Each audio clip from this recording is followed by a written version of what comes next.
Okay, kami berada di Batu Sembilan, Pantai Teluk Kemang, Negeri Sembilan, Port Dickson. Ya. Okay. Hari ini merupakan hari terakhir aktiviti kami, sebelum kami kembali ke Setia Alam.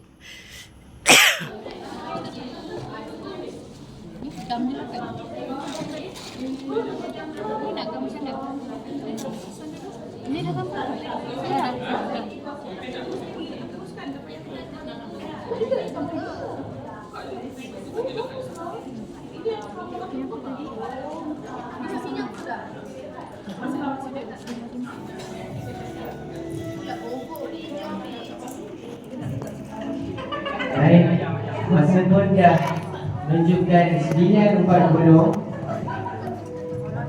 Saya nak minta semua tim boleh stop.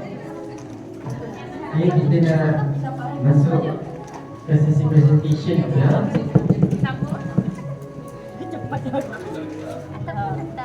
Sorry. Okay, semua tim boleh prepare. Okay.